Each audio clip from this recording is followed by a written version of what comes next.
This is Real News Media TV, coverage you can trust. Please like, share, subscribe, and hit the notification bell. Select all for daily news updates. Good morning, my Real News Media TV family. Thank you so much for tuning in this morning, and I'm wishing for everyone a wonderful and a productive day. And in the news this morning for March 29, 2023, 2 taxi drivers shot, 1 fatally in St. Andrew. 2 taxi operators were shot, 1 fatally by unknown assailants at a Texaco gas station at the intersection of Malines and Walton Park Roads in St. Andrew on Tuesday evening. The circumstances that led to the incident are still unclear. However, the police's corporate communication unit confirmed the incident, adding that the second taxi operator turned up at hospital with gunshot wounds shortly after his colleague was pronounced dead. This is reportedly the 11th taxi operator gunned down this year. Detectives from the St. Andrew Central Police Division are investigating the incident. In the meantime, Egerton Newman, the president of the Transport Operators Development and Sustainable Services, said he is deeply saddened at the slaying of yet another taxi operator in the line of duty by cowardly gun-toting men. The continued slaying of our transport operators in this fashion cannot and should not be allowed to continue. A way needs to be found, and if this is not done with some degree of urgency, we are going to see transport operators dying like dogs on our streets, as it would be very clear that no one cares, Newman said. Newman condemned the incident, calling it a dark day for the industry. He said that TODS and its associate groups and individuals are calling on the Ministers of National Security and Transport to sit with the sector to carve out some solution to this ongoing problem. Our condolences and the sympathies to the families of our fallen brothers and colleagues. Join us on Wednesday, March 29 at 11 a.m. at the site of our fallen brother for a moment of silence. Our chaplain, Prophet Rodel Rowe, and the team will visit the families with prayers and support, Newman said. Newman urged all transport operators to be very conscious of their operational space and take nothing for granted. Teachers cannot guarantee normalcy on Wednesday amid unpaid salaries.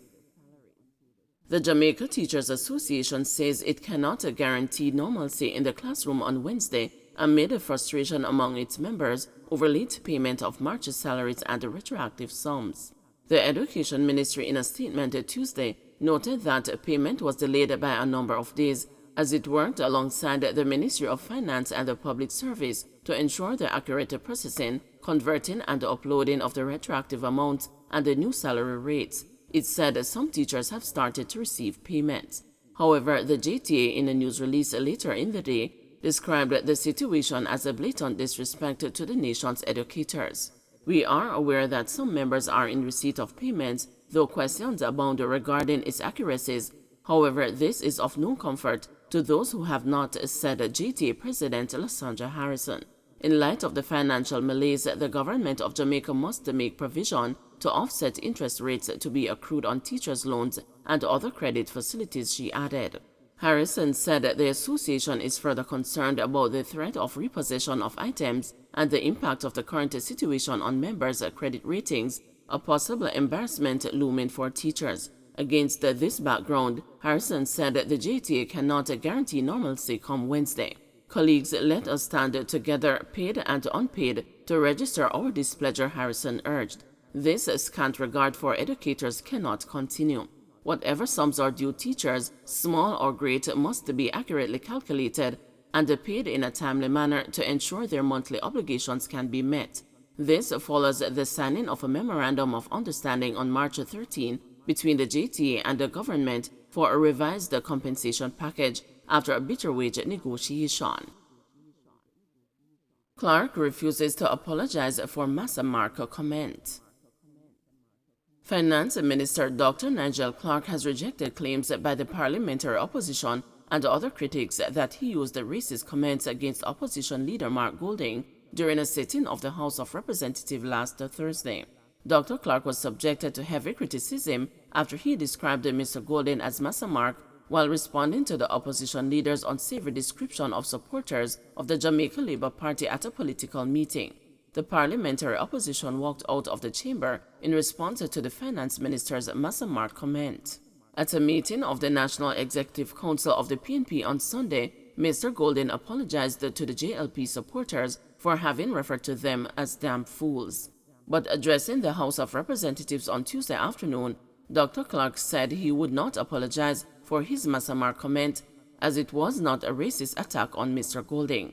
The finance minister sought to defend his decision by explaining that the word massa is used regularly in the Jamaican lexicon and no longer has racist connotations. Mark Golding and I have always, the opposition leader, the opposition leader and I have always enjoyed a very productive relationship in this and the other house, and a warm and friendly one outside, inclusive of our wives. Some of the interpretations I have seen and listened to are inconsistent with that reality. The reasons are, Madam Speaker, speaking my truth, is that my remarks have been misconstrued, my motives have been misrepresented, and my intentions have been distorted. I regret that some persons may have viewed my remarks as racially motivated. To again be clear, that was never my intention. To apologize, however, Madam Speaker, would be to legitimize what simply is not true. Member of Parliament for St. Andrews South-Western, Dr. Angela Brownberg, who also spoke in Parliament on Tuesday, called on the House Speaker to rein in the government MPs who she said have been using their majority to verbally abuse members of the parliamentary opposition. I want you to think with me, Madam Speaker, of two sides who meet almost on a weekly basis, several times sometimes. One side of 14 and another side of 49. I want you to imagine with me, Madam Speaker, what that side of 14 goes through day after day, when the other side, at every opportunity they get, seek to quiet them by their numbers and by their abuse. House Speaker Marisa Dalrymple Philibert said she was left disappointed with the outburst in the House of Representatives last week. Mrs. Dalrymple Philibert said she will not allow the use of racial slurs in the parliament. This parliament is the highest court of the land, and this parliament has examples of members who have sat in this house for several years, who have had disagreements, who have had differences of views and disagreement with their counterparts, and never before have I ever seen something that has brought this parliament into the level of disrepute that took place last week. I want the reset to be made, that it should never happen again. Don't forget to like, share, subscribe, and hit the notification bell. Select all for daily news updates.